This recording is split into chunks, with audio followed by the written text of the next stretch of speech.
make sure you're willing to step into the game of entrepreneurship, not just dabble, right? It's different than being a side hustle. Side hustle is one thing, but when it's the main thing and you got to keep the main thing, like. For us as entrepreneurs, we kind of have to be wired differently in order to pursue that direction in our careers. But one of the things that I found is, how did Jeremy make culture a priority at Encore? Really, the culture was developed by implementing our mission, our vision, our values, and really being hyper consistent on. The characteristic of the best, the elite ones of one, is they can see things that most people can't see. How has that been a part of who you are? Because I know that that's a part of who you are. I have a unique ability to look at data and to come up with hypotheses, and then I'm very, very quick to act. I think one of the biggest things for us to grow our revenue over the years was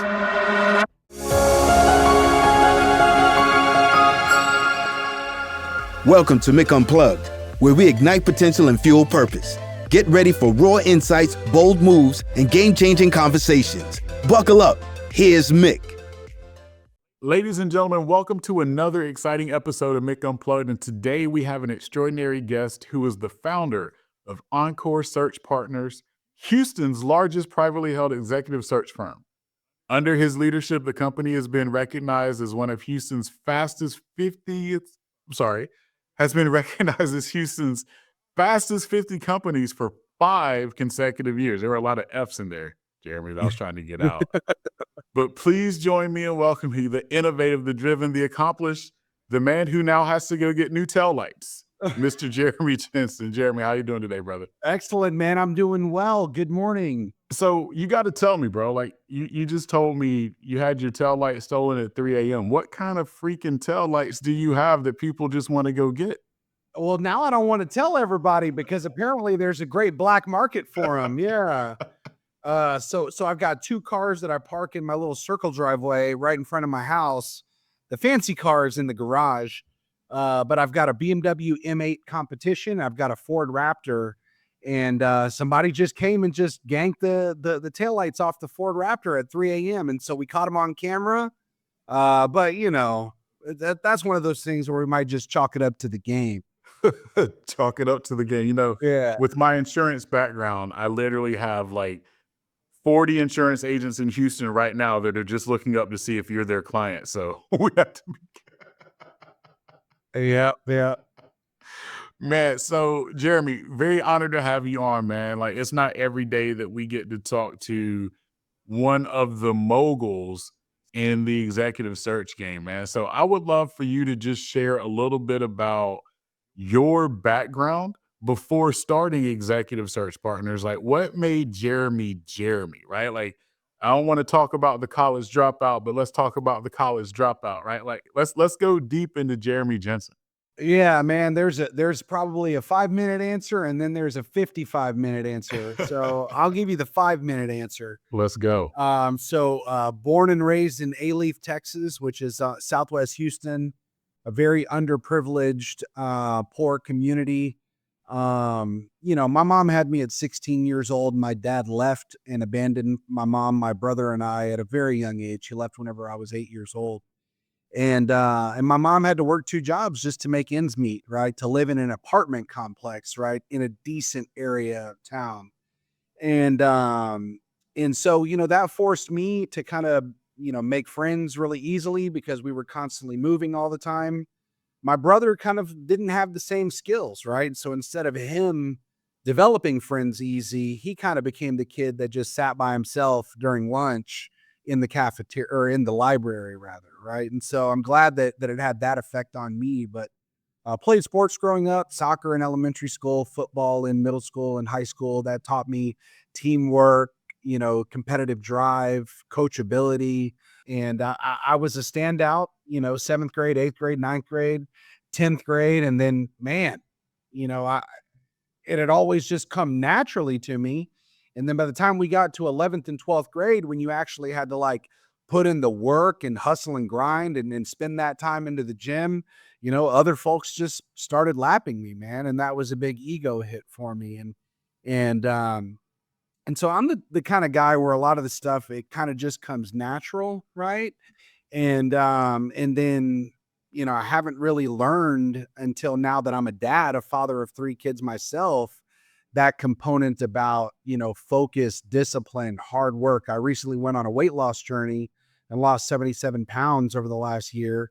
It's just kind of like that take no shortcuts mentality, man. But, I would say that it's kind of like the reverse engineering and finding the cheat code in order to grow things is my superpower. Yeah. That's a big reason why I've got a 40-person direct hire recruiting firm here in Houston is instead of me rolling up my sleeves and doing a lot of the sweat equity myself, I did a good job of just delegating and elevating, Yep. right? And focusing on business development, focusing on marketing. But, to answer your question, you know, grew up in a poor community, single mom, kind of had a chip on my shoulder because all the other kids were getting nice new cars, right? Nice new clothes. Yeah. Here I was, wearing the Stephon Marbury Spalding, shoes. I didn't have Jordans, bro. I didn't Right. have any of that Nike You stuff. have the $30 Stefan Yeah. styrofoams, The right? Hakeem Olajuwons, if you Yes, remember sir. those. We're about the same age, but Yep. but it was tough, man. And I think a lot of that, I wouldn't say insecurity or humility or whatever you want to call it, right? But that kind of fueled my success because I really wanted people to be proud of me. I wanted them to know that I was successful, right? And so, there's a lot of entrepreneurs that make their millions and they kind of like do a good job at hiding it.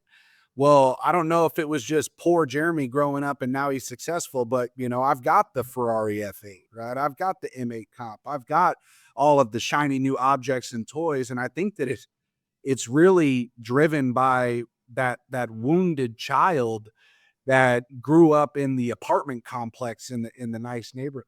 You know what I'm saying? And so I probably need to work through that through therapy or something like that. But I'm just that one kid that was smart and and I used that intelligence and channeled it into starting my first company when I was 24.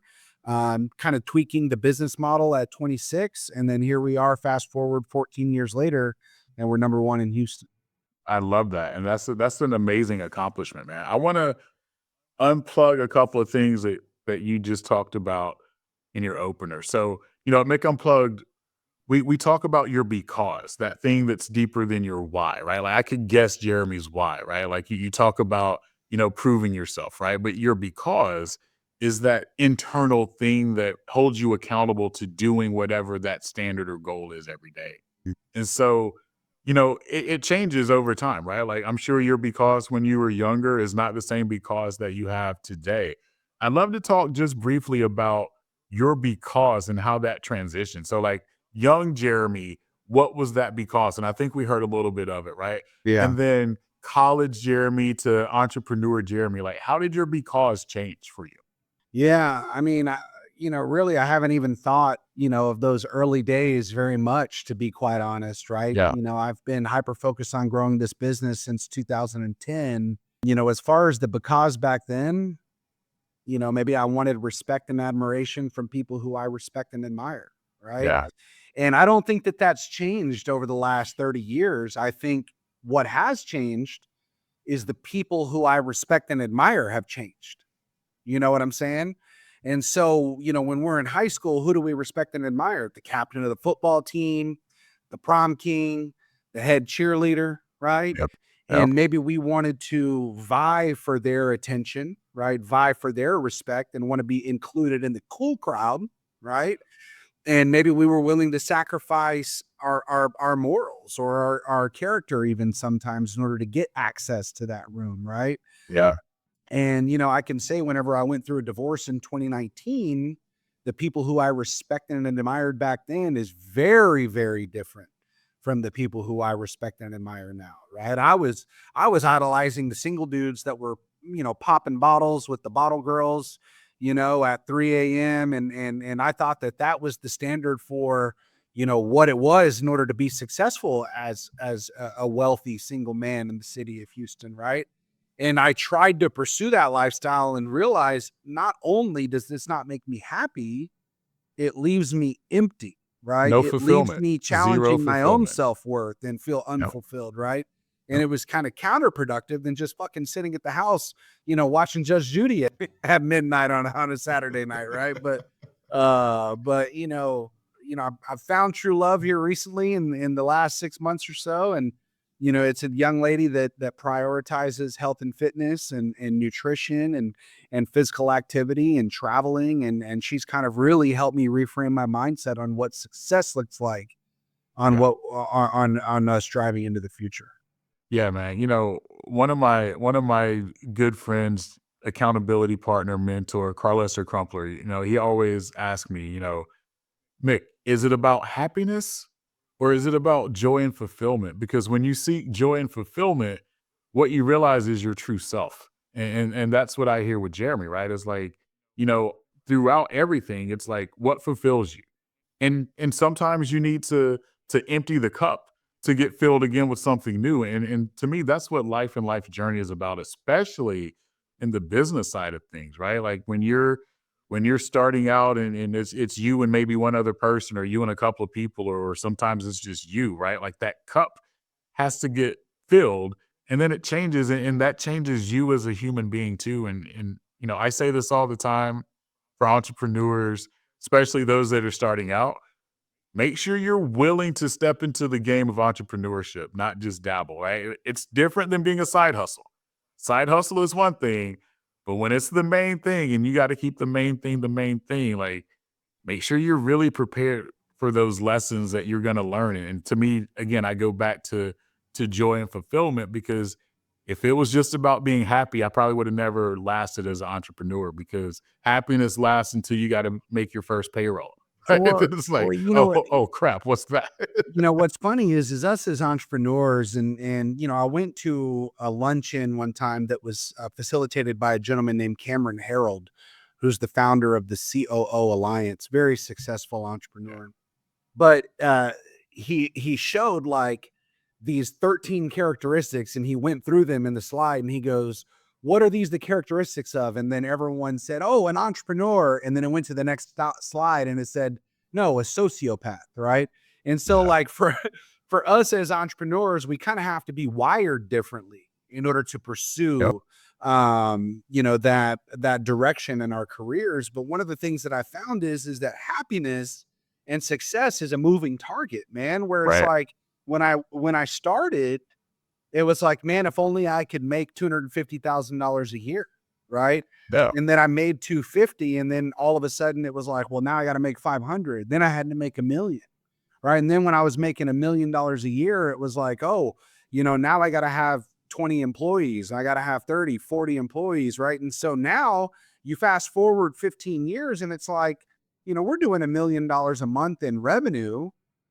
And I've got my team sending out six-figure invoices, and it really doesn't bring me a tremendous amount of joy or happiness because it's almost kind of the status quo now, right? So I would say I had a way more fun and it was a lot happier those early years when that $20,000 direct deposit from the client hit the bank account and it fucking meant something, man. Yeah. And I think we Yeah. rob ourselves of that joy whenever we're super early career because we're always hustling and grinding, wanting more, you Yep. know? And so I want to kind of pivot and give you two experience shares from a couple of things that you just shared. Number one, I think early, Jeremy, I chased money, right? And then I Mm. got money and I went through a divorce and I cut my money in half. And I woke up the next day and was like, oh, wow, like that didn't really hurt that bad, right? I still have a very successful business. I have my health. I have my children's health. And then I channeled that energy and then I chased power, right? And so like, Mm. well, what is power? Okay, a head count, right? The more people that I can lead, more soldiers that I can develop, right? And I built this company and that you introduce more people in your business, there's going to be more headaches, right? They're Yeah. very unpredictable variables, right? Yeah. And then over the last few years, I kind of chased influence, right? And I kind of hyper focused a lot of my direct marketing strategies that I utilize on LinkedIn. And I channeled that onto Instagram after I created an Instagram in 2019 and created some notoriety. I started a dating podcast. I had a different Path to Success podcast. And again, all of that kind of left me unfulfilled until I went to a legacy planning seminar in February that was facilitated by a group called Petra Coach. Mm. And I realized that all of that didn't mean shit if I didn't have purpose, There you right? go. Because they say that a man who doesn't have purpose will seek pleasure.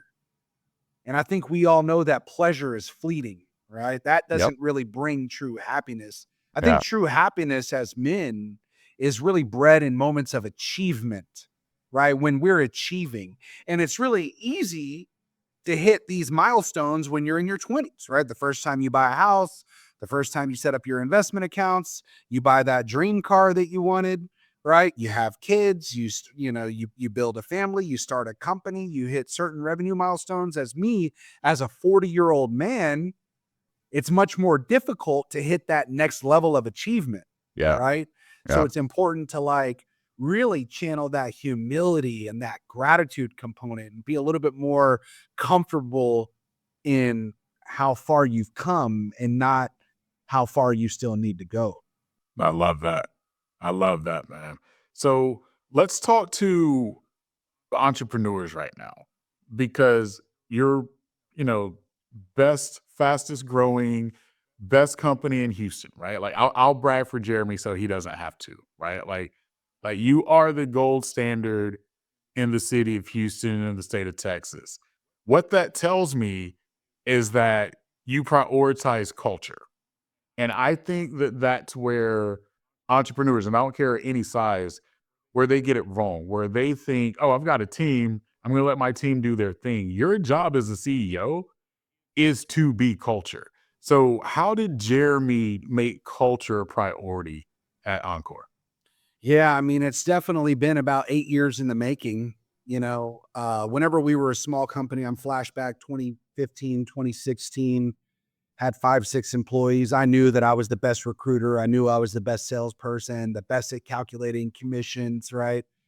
And I was kind of a control freak to some extent. And if you didn't do it my way, you were doing it the wrong way. Mm.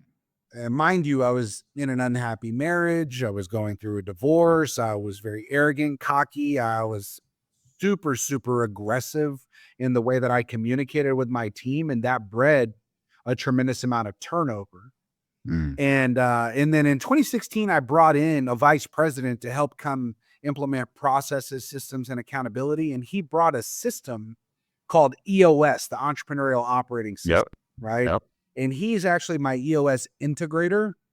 He was hired as VP, promoted to COO, and he's now the president of the company. He's been here since October of 2016.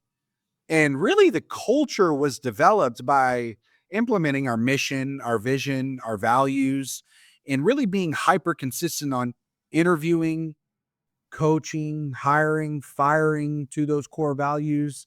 It required a tremendous amount of openness, honesty, authenticity, vulnerability as a leader, right? If maybe we were going through challenging times, not hiding it from your people. Whenever we were experiencing big wins, being transparent about the revenue figures and the profit figures, right? And I think that transparency and that honesty and vulnerability from leadership breeds trust and camaraderie, right? I don't think culture is built on having fucking ping pong tables, right, in the break room. I think that's a common misconception that, oh, we've got, Yeah. you know, Fun is oh, not it's culture. unlimited PTO. We've got great culture, right? Yeah. I think that as long as you have clarity around what do you stand for and why you stand for that, and you provide consistency, then your culture will organically take care of itself, right? The culture at GoPro is different than the culture at Microsoft, is different than the culture at, Tesla, is different than the culture at ExxonMobil. But as long as people know what they're signing up for and are excited to live those values each and every day, then that's going to breed a positive culture that's congruent with what leadership wants. Totally agree. And I want to add on to something you said about hiring and terminating to the values. Because here's what I see a lot of leaders do wrong. Oh, well, Jeremy's been with the company for 15 years and, Jeremy's managing $2 million of accounts. And if we let Jeremy go, then all of a sudden now we got to figure out what to do. And I'm like, well, so what? That's what you're supposed to do. If Jeremy is crushing your culture, then you're about to have 30 Jeremys really, really soon. Because all it takes is one example to be the norm. And again, I think that's where people go wrong. They're fast to hire and slow to fire. And it needs to totally be the opposite way, because the moment someone's not adhering to the values of your company, all it takes is one other employee to see that. And now you have 2, and then you have 4, and then you have 20, and then you have 100. And now you're stuck with trying to figure it out. Or you're a company that's run by your employees, and people might think that that sounds great, but that's the worst thing that can happen. I can promise you that. 100%, man. You know, there were 2 things that I've learned over the last 5 years.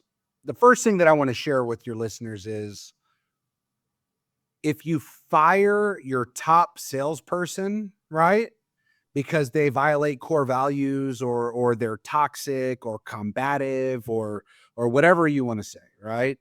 If you fire your top salesperson, then guess what? You have a new top salesperson 100% of the time. I'm not right. It's true. Yeah. You let go of Tom Brady, you have a new starting quarterback the next season. Correct. Yeah. Okay. That's number one. And I forgot what the second one was, just because I was so passionate.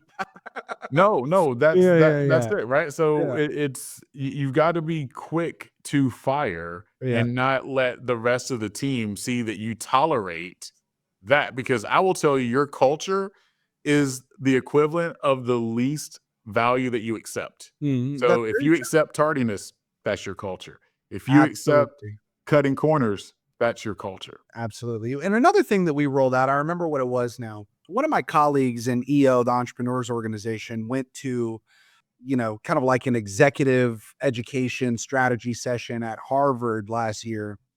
And he sent a screenshot of the presentation, and it basically said there's 2 types of cultures, right? There's companies that run it like a family, and then there's companies that run it like a sports team. And that was a huge eye-opener for me, because I realized that we run it like a sports team. And as long as you communicate that to your team and you're consistent with actually living out your words through action, then I think that's perfectly okay, right? You think about, where do you live? What's say?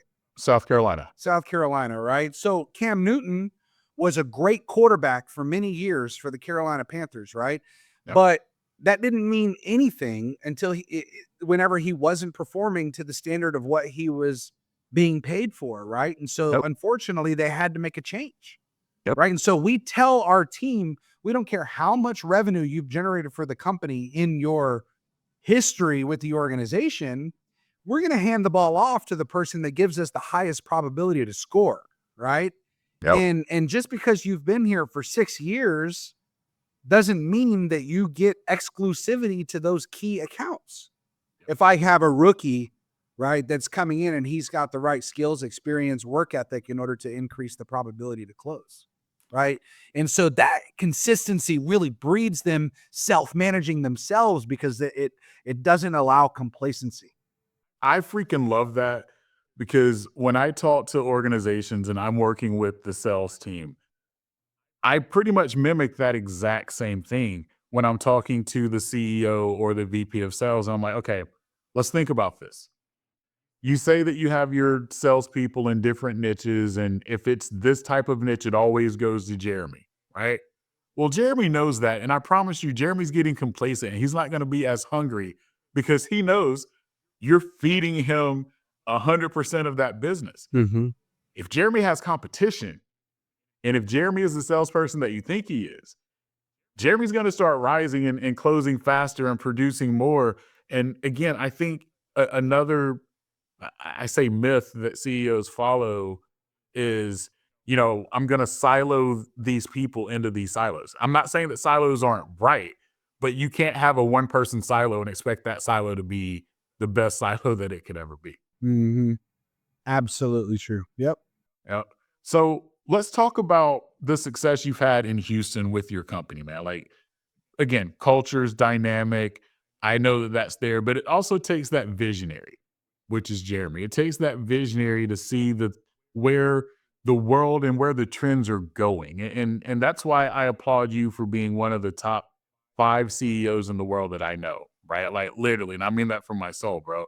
Thank you, man. Because the characteristic of the best, the elite ones of one, is they can see things that most people can't see.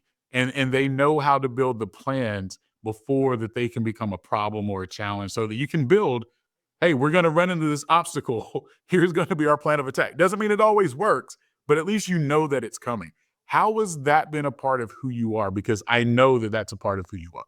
Yeah. So, I remember I told you that I was really smart whenever I was in primary school, right? Yep.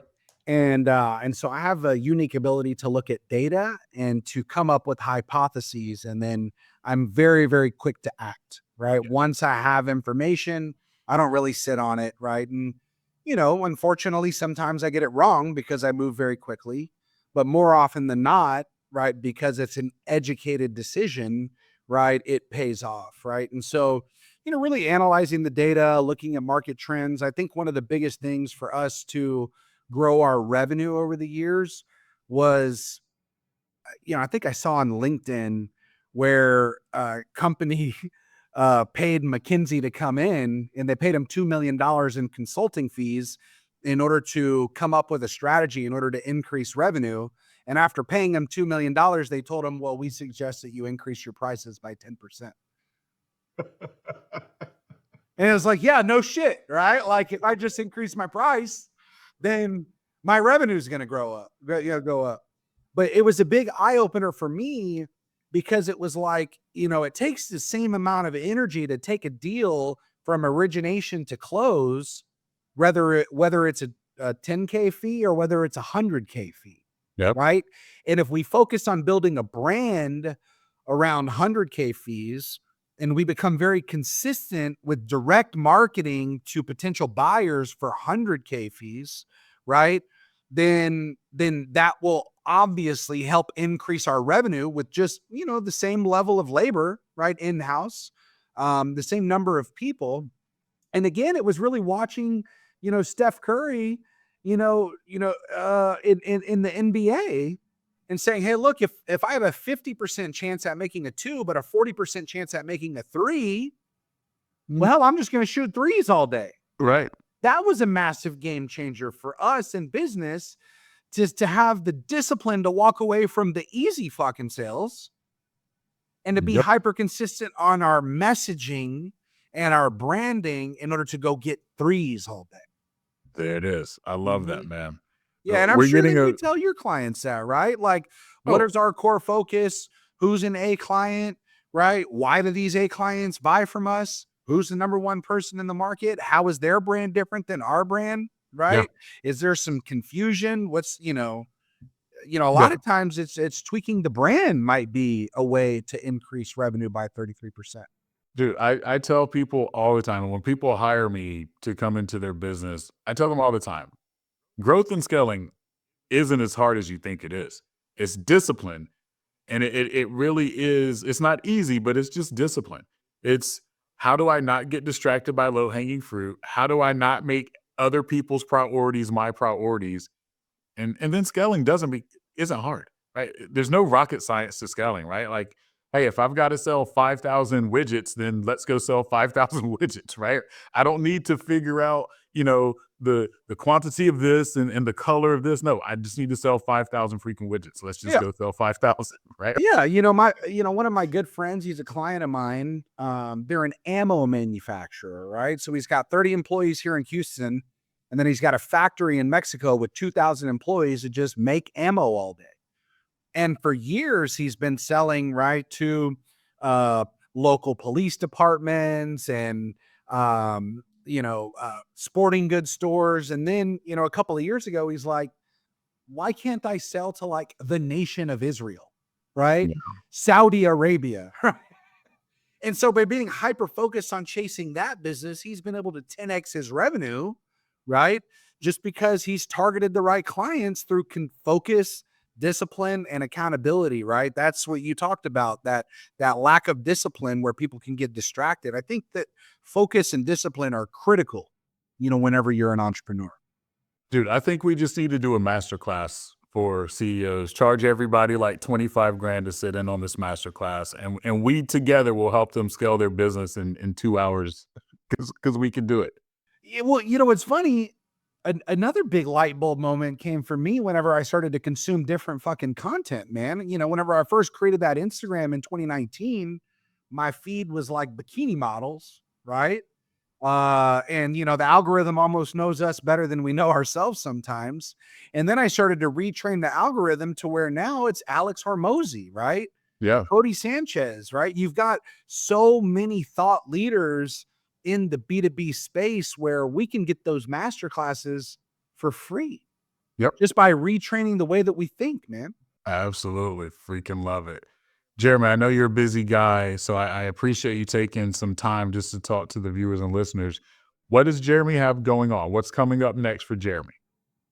Man, hiring over the last 12 months, companies aren't creating positions the way that they were in 2021, 2022, right? Whenever they were getting infused with all this PPP money and ERC money. And so a lot of the growth that we've had has been penetrating new markets, right? And so what we want to do is we want to really invest in more demand generation, right? And not as much lead generation. No. And what I mean by that is for so long, we've been so reliant on cold calling, right? We've been so reliant on going and trying to acquire a customer just through brute force. But whenever we've reverse engineered who are our A clients that have signed up with us over the last 24 months, it's been due to providing content and establishing ourselves as thought leaders in our space. And then by the time they engage us, they've already decided that they're ready to buy, right? And so we're hiring more marketing people. We're hiring more people that are skilled with social media advertising and things of that nature, and being a little bit less focused on some of the old school strategies on client acquisition, right? Because the reasons why people buy in a digital age are very different maybe than the reasons why they bought 10 years ago. Absolutely. The reason, the path of how they buy, and honestly, now people know what they want to buy before they contact you. Like pretty much they know, they've done their research, they know your pricing structure. They need you to be a concierge in the process. Right. And that's what I train salespeople on. Just be a concierge now. Like you don't need sales tactics. You still need to build relationships, but where you build those relationships are different. And the approach that you have should be that of a concierge, not of that of somebody who's going to just spit out a bunch of knowledge, because people have knowledge now. Like it's there. Jeremy, bro, where can people find and follow you? The two best places to find and follow me are, if it's business related, right? LinkedIn is the number one resource. It's just my name, Jeremy Jensen. I've got a little goat emoji after my name, the CEO of Encore Search Partners. If you DM me there, I'm 100% going to reply, right? If you want to follow the personal life, follow me on Instagram. It's just my name, Jeremy Jensen, Jenson. And I'd be happy to do a follow back there. But man, I have a lot of fun with my 3 boys, with my girlfriend. We just got back from Belize yesterday. Nice. That was an exciting trip that we did over the Thanksgiving week. I'm going to Poland this month and to meet the future in-laws. That's going to be a super exciting trip. It's like 14 degrees there right now, so that's a little bit scary for a Texan. It's not Houston. Yeah. But man, I'll tell you, man, I'm really excited for the near term. And I've got a lot of ducks in a row, right? In my business, and in my investments, but man, really hyper focusing on getting fulfillment through my personal life is something that I'm super excited about in the near future. I'm excited about that for you, brother. And for everybody, just know Jeremy's an amazing follow, both on LinkedIn from Business Strategy. He gives out a lot of free stuff that he shouldn't be giving out for free. And then on Instagram, you'll get to see some behind the scenes things with Jeremy Jensen. Jeremy, brother, I appreciate you more than you know, my man. Excellent, man. Thanks for having me on. You got it. And for all the listeners and viewers, remember, your because is your superpower. Go unleash it. Thank you for tuning in to Mick Unplugged. Keep pushing your limits, embracing your purpose, and chasing greatness. Until next time, stay unstoppable.